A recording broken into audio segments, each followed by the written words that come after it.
Estas historias de supervivencia resaltan los esfuerzos extraordinarios realizados frente a probabilidades aparentemente insuperables. Bienvenidos a un nuevo video. Aquí están las 14 misiones de rescate más increíbles del mundo. Si te gusta este tipo de contenido, suscríbete a nuestro canal. Es gratis. Ahora sí, comencemos. Número 14. Timothy Lindsay Shaddock.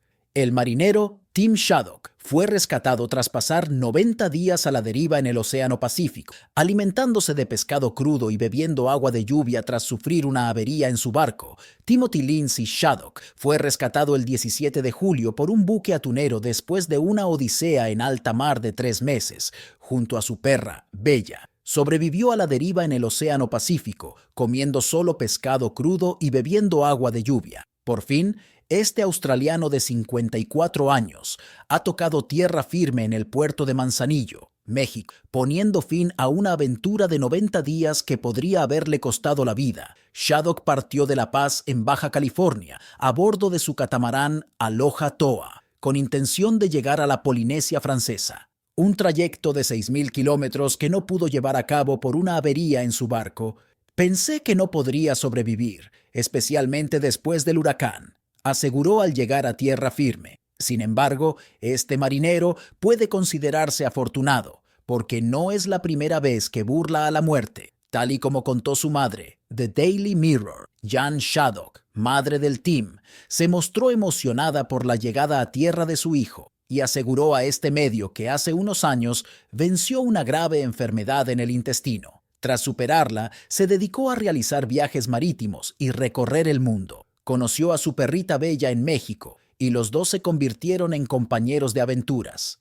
El náufrago australiano nació en Sydney, es un enamorado del mar y en su barco contaba con el equipo necesario para sobrevivir. Y así lo hizo, comiendo pescado crudo y bebiendo agua de lluvia. Finalmente fueron rescatados por un atunero. Cuando fue rescatado por la embarcación del Grupo Mar, ambos se encontraban aún a bordo de su barco, en una situación extremadamente precaria después de haber pasado 3 meses sin provisiones adecuadas ni refugio. La empresa aseguró que inmediatamente se le dio atención médica, hidratación y alimentación necesaria. Tras su rescate en alta mar, número 13, el accidente minero de Copiapó. El rescate minero de 2010 en Chile fue una operación compleja y desafiante que salvó con éxito a 33 trabajadores atrapados bajo tierra durante 69 días tras el colapso de la mina de oro y cobre en San José. El 5 de agosto de 2010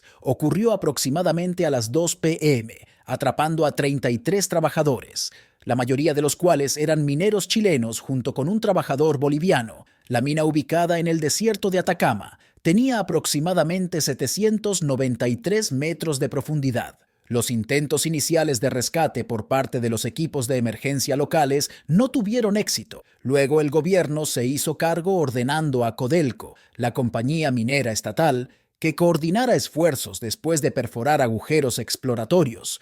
Se detectaron señales de vida el 22 de agosto, cuando se escuchó el golpeteo, y una nota confirmó la supervivencia de los 33 trabajadores.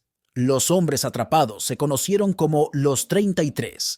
Para rescatar a los mineros, se emplearon 3 plataformas de perforación, incluida una máquina de perforación elevada y equipo especializado para prospección de petróleo y gas. Los planes A, B y C se iniciaron con la perforación iniciada el 30 de agosto, el 5 de septiembre y el 19 de septiembre respectivamente, a pesar de las estimaciones iniciales de una espera más larga. El 9 de octubre, la perforación del Plan B completó un túnel. Y para el 13 de octubre, los hombres fueron levantados a la superficie en una cápsula especialmente diseñada. El presidente chileno Sebastián Piñera saludó a los hombres en el momento de su rescate. La operación de rescate costó alrededor de $20 millones.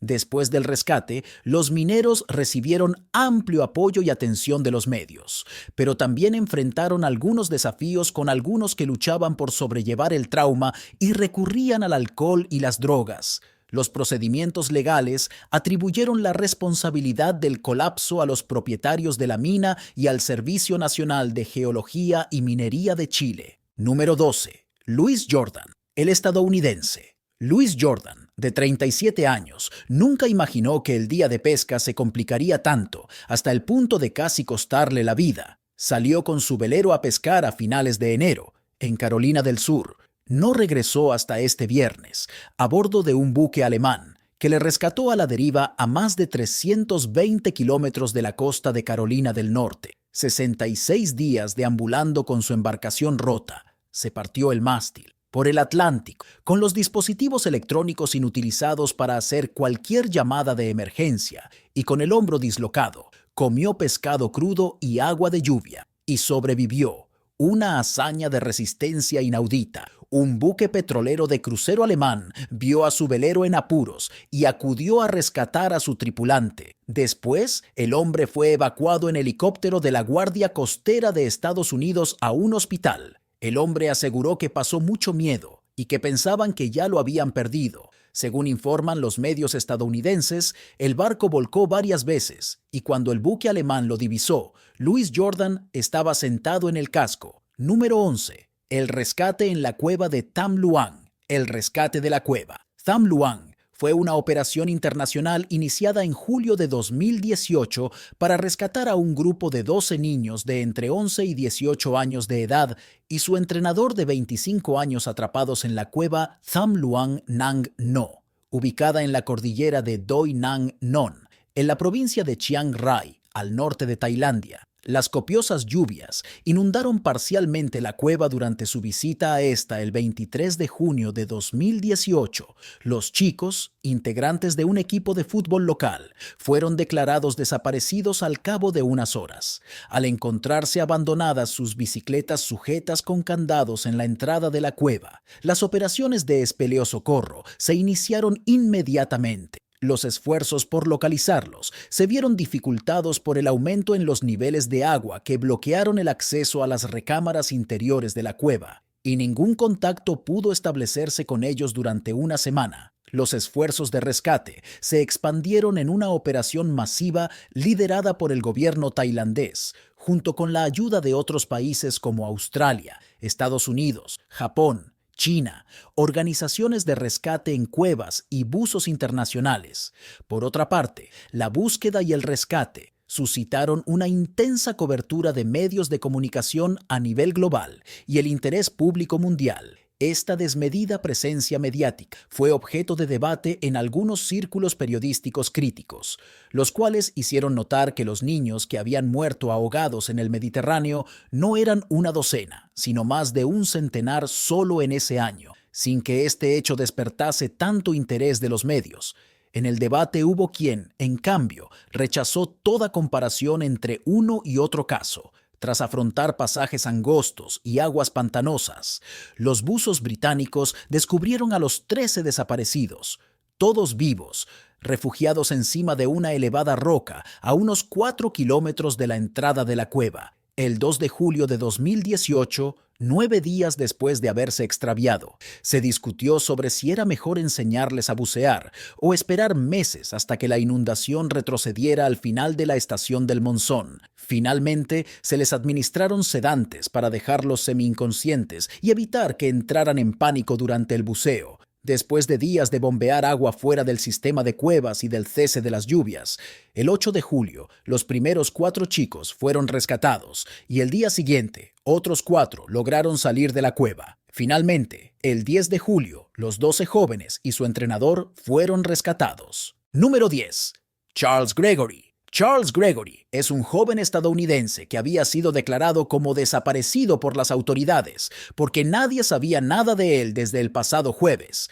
Más de 30 horas después, un avión Hércules HC-130 lo avistó en unas peculiares circunstancias a 20 kilómetros de la costa de Florida y dio la alerta para que un equipo de rescate de la Guardia Costera de los Estados Unidos procediera con su rescate. ¿Cómo fue encontrado? En unas imágenes que el mismo cuerpo de rescate ha difundido, se puede ver al náufrago sentado en una pequeña embarcación de unos 4 metros que está parcialmente hundida. El rescate se efectuó cuando Gregory llevaba más de un día solo en medio del mar y la Guardia Costera lo llevó inmediatamente al muelle pesquero de Vilano Beach para que los servicios médicos de emergencia inspeccionaran su estado de salud.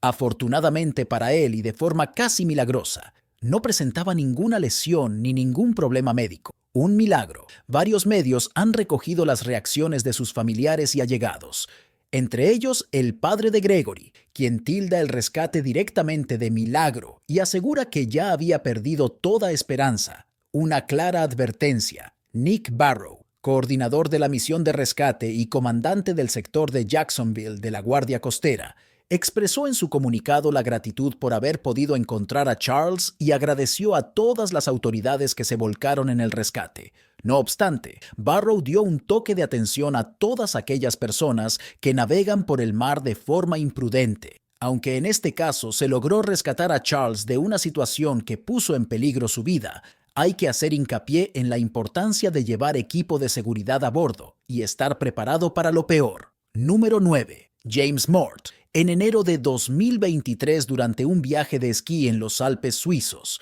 el esquiador australiano James Mort, de 20 años, se enfrentó a una situación que puso en peligro su vida cuando quedó atrapado bajo la nieve en una enorme avalancha. Mort y sus amigos, entre ellos el esquiador suizo Leonard Ensm y su compatriota australiano Daniel O'Sullivan, estaban esquiando en Le Cor cuando ocurrió el desastre. El rescate fue capturado en video por la GoPro de Sullivan, mientras Mort y otro compañero disfrutaban de la nieve fresca y una avalancha de repente derribó a O'Sullivan y Ensm de sus esquís y enterró a Mort bajo una pared de nieve. En medio de todo este caos, Mort se sintió abrumado mientras la nieve se acumulaba a su alrededor. Más tarde describió haber pensado que estoy muerto. Sin embargo, O'Sullivan rápidamente se dio cuenta de que Mort estaba atrapado y lo localizó al ver uno de los bastones de esquí de Mort ondeando en la nieve. Con una acción rápida, los dos chicos cavaron en la nieve para llegar a la cabeza de Mort, permitiéndole respirar. Mort expresó entre lágrimas su alivio cuando lo descubrieron. Los oficiales de la patrulla de esquí suiza llegaron rápidamente y después de un extenso esfuerzo que duró casi una hora, sacaron con éxito a Mort de la nieve, reflejando su desgarradora experiencia. Mort enfatizó la importancia de la precaución y la preparación para esquiar sin piezas. En una publicación de blog, después de publicar el video como una advertencia instando a los esquiadores a priorizar la seguridad llevando equipos esenciales como transceptores, sondas y palas y buscando entrenamiento para concientizar sobre avalanchas. Número 8. Ems-Lift Hendrika, el carguero holandés. Ems-Lift Hendrika enfrentó una situación frente a la costa de Noruega en abril de 2021, cuando se escoró fuertemente y comenzó a tomar agua con riesgo de hundimiento y derrame de petróleo. En medio de olas de 15 metros, el 5 de abril, se ejecutó un dramático rescate en helicóptero que evacuó a la tripulación del barco a un lugar seguro. Luego, se implementaron planes de rescate para salvar el buque de transporte de yates construido en 2015. Un equipo de salvamento dedicado logró bajar una línea de punta al Ems-Lift Hendrika. Sin embargo, surgieron complicaciones cuando el barco perdió la potencia del motor principal durante la noche, poniendo en peligro aún más su estabilidad. Inicialmente, 8 de los miembros de la tripulación fueron trasladados en avión a un lugar seguro el 5 de abril, y los 4 restantes eligieron permanecer a bordo para ayudar en los esfuerzos de salvamento. Finalmente, fueron rescatados después de saltar al mar turbulento. Pero a pesar de esos esfuerzos, el barco continuó desplazándose hacia Ålesund a un ritmo de aproximadamente 1 y entre 1,5 y 2 nudos, lo que requirió una intervención urgente en las difíciles condiciones climáticas. La Administración Costera de Noruega desplegó recursos para gestionar esta crisis en evolución. Su lancha patrullera Sortland llegó a Ems-Lift Hendrika el 6 de abril, enfrentando el inminente hundimiento. El barco tenía aproximadamente 350 toneladas de peso, pesado en petróleo, y 50 toneladas de diésel en su tanque, lo que aumentaba las preocupaciones sobre un posible derrame.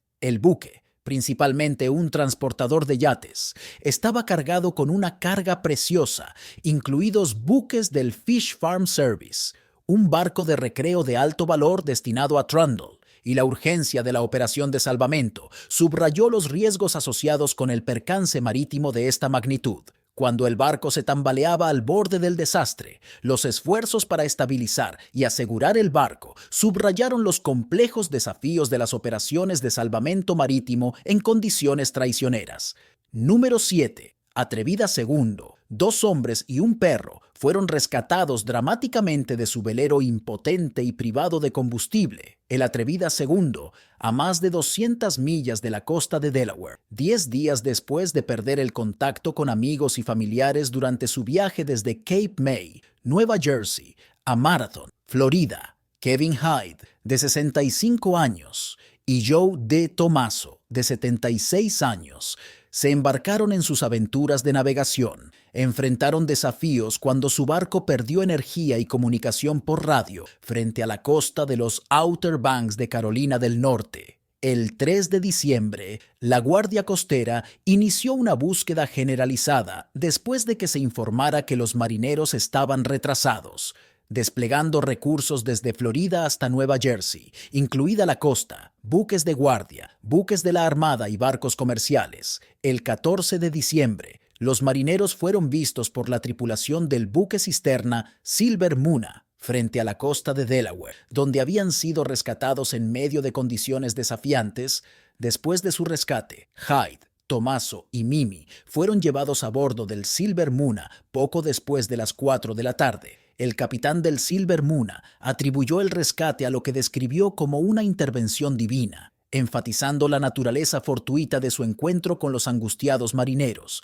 La tripulación del capitán empleó una red de carga para extraer de forma segura a los marineros exhaustos de su maltrecho velero. Una operación desafiante que duró 3 horas. El rescate marcó un momento de alivio y gratitud para las familias de Hyde y Tomaso, que habían soportado días de incertidumbre y preocupación. Número 6. Una gran historia con ballenas.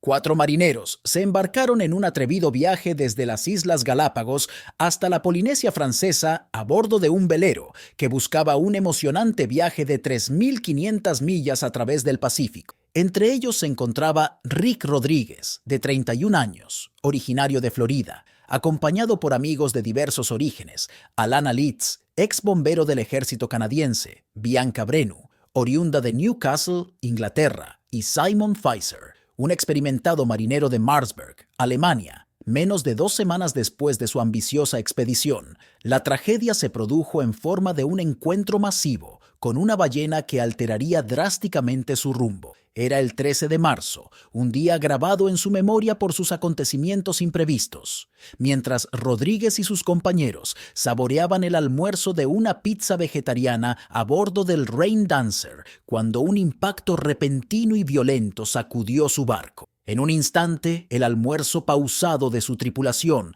se transformó en una batalla por la supervivencia. En medio de la caótica colisión, el agua comenzó a inundar el barco. Reaccionando rápidamente, los marineros reunieron suministros esenciales, agua, comida y equipo de supervivencia antes de abandonar el barco a una balsa salvavidas y un bote. El Rain Dancer, su barco de confianza, sucumbió al mar en apenas 15 minutos, dejando a la tripulación a la deriva en la vasta extensión del océano. Con su principal medio de comunicación comprometido, Rodríguez activó una emergencia, posición que indicaba la radio Beacon, y envió mensajes de texto desesperados a amigos y familiares, incluido su compañero marinero Tommy Joyce, que navegaba en las cercanías. Sus mensajes urgentes transmitieron la gravedad de la situación después de haber chocado con una ballena y posteriormente haber perdido su barco. Mientras la tripulación esperaba en la balsa salvavidas,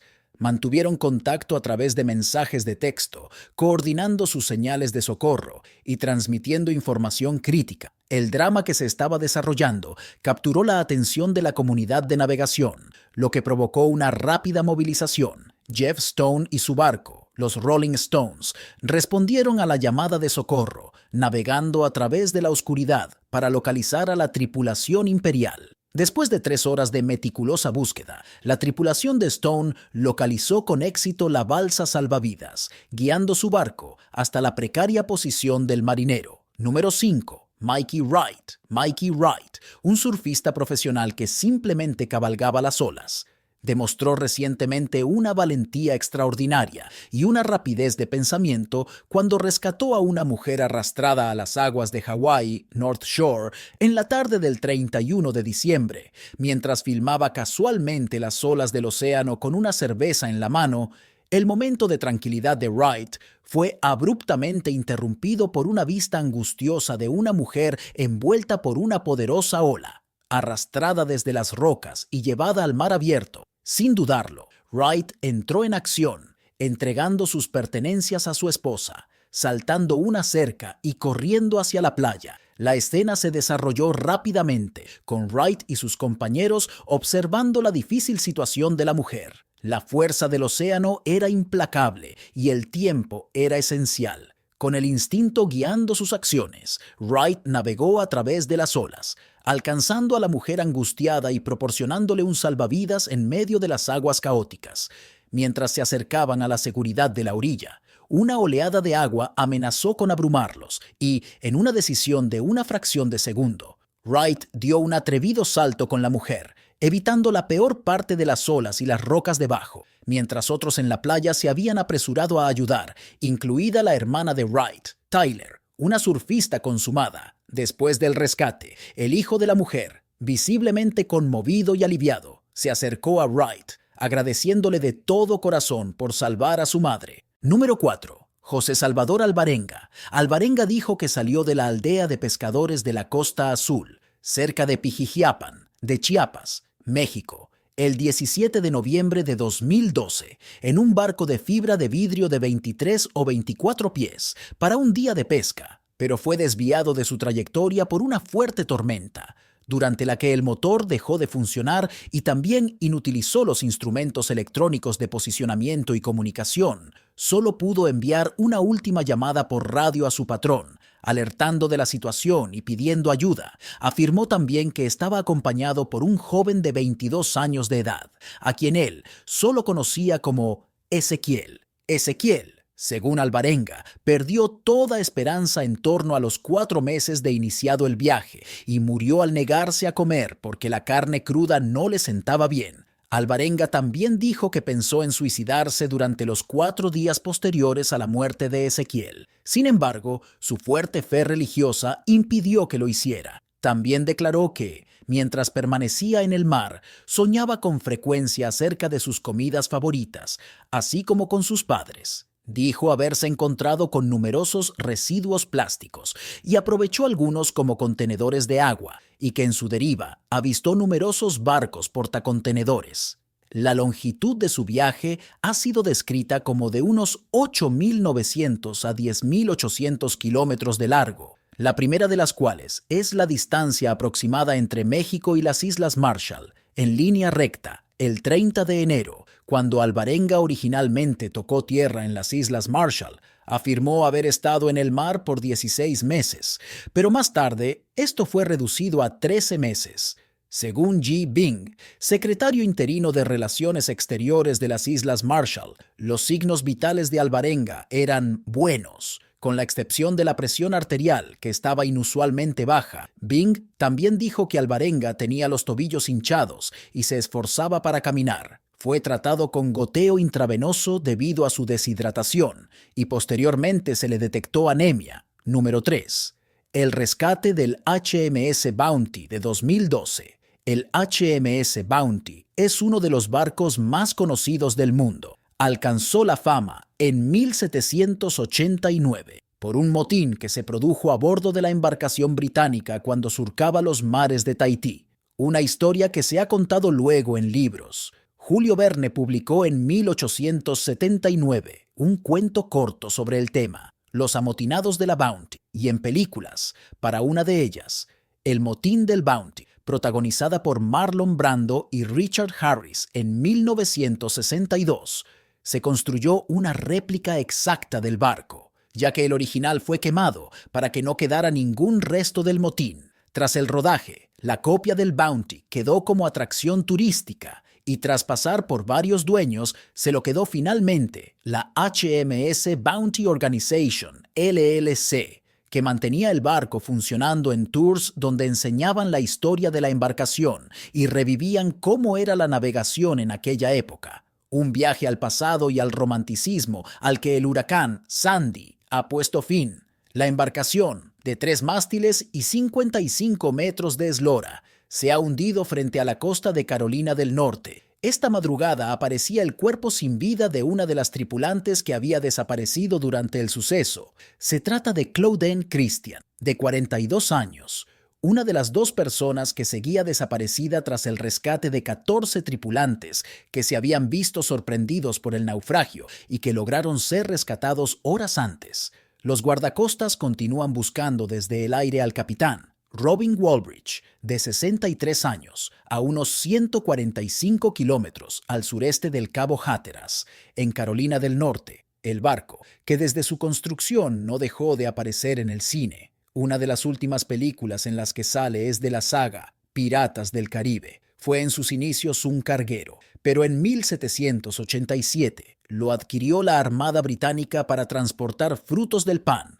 alimento barato para los esclavos, desde Tahití hasta el Caribe, y ahí empezó su leyenda. Número 2. Superyacht Yogi. El yate más novedoso del 2011 reposa ahora en las profundidades del mar Egeo. Yogi, que solo llevaba un año navegando, se hundió frente a la costa de la isla griega de Esiros. Por causas que aún se desconocen, los 8 tripulantes del barco se encuentran a salvo, gracias a un espectacular rescate de un helicóptero de las Fuerzas Armadas griegas. El incidente se produjo a las 7:30 hora local, después de que Yogi se encontrara en la zona con un temporal de viento de fuerza 8, entre 34 y 40 nudos de viento. El máximo responsable del fabricante, Mehmet Karabeyoglu, ha apuntado en declaraciones a Boat International a un fallo en los motores como causa más probable del desastre. El propio Karabeyoglu aseguró que la tragedia pudo haberse evitado, ya que el rescate se produjo 7 horas después del aviso de emergencia del capitán. El lujoso barco, que se podía alquilar por $500,000 semanales, 370,000 euros, a la empresa Burgess Yacht, contaba con todos los lujos requeridos por las grandes fortunas. Yogi tenía 60,2 metros de eslora, pesaba 792 toneladas y el motor tenía 1,750 caballos de fuerza de potencia. Número 1. La Super Tormenta. A finales de septiembre de 2015, durante el crepúsculo de una temporada de huracanes que albergaba signos siniestros, en medio de tormentas cada vez más intensas, el HMS El Fárao y el carguero Minos se vieron envueltos por el huracán Joaquín, furia implacable en las cálidas aguas de las Bahamas. La tripulación a bordo del Minos, que luchaba contra olas monstruosas y desplazando la carga, se enfrentó a una situación terrible, exacerbada por una pérdida de potencia del motor, mientras el barco se volvía cada vez más inmanejable, escorando precariamente. En medio de esta tempestad, la tripulación se apresuró a estabilizar el barco desechando la carga y desplegando señales de emergencia. Con la noche descendiendo y las condiciones empeorando, el capitán tomó la fatídica decisión de prepararse para el abandono del barco, una sombría necesidad que enfrenta la temporada. Los marineros responden a la llamada de socorro. La Guardia Costera envió un avión Hércules C-130 para localizar y ayudar a los Minos imperiales. El piloto guió el avión a través de los cielos, descendiendo hasta las coordenadas del barco, solo para presenciar la lucha desesperada del barco contra la naturaleza, iluminada por las luces del barco que ahora se inclinaban fuertemente. En medio del viento y las olas, se ejecutó una serie de atrevidos rescates, recuperando a los supervivientes uno a uno y cargándolos. Los colocaron en la canasta de rescate luchando contra ráfagas y corrientes. La tripulación enfrentó el enorme desafío de mantener el control en medio de la ira. A pesar de estos desafíos, su determinación y habilidad inquebrantables aseguraron la extracción exitosa de los sobrevivientes de la inmersión. Sin embargo, la batalla contra la ferocidad de la naturaleza continuó con reveses operativos. A medida que los equipos de la Guardia Costera perseveraron a través de estas condiciones adversas, sus esfuerzos subrayaron la dedicación incansable y la valentía requeridas en el rescate marítimo. A pesar de los contratiempos y desafíos, cada vida salvada representa un triunfo sobre las formidables fuerzas de la naturaleza. Llegamos al final de este video. Cuéntanos tu opinión en la cajita de comentarios. Si te ha gustado el video, den like, suscríbete y no te olvides darle a la campanita para que no te pierdas próximos videos como este. Hasta la próxima.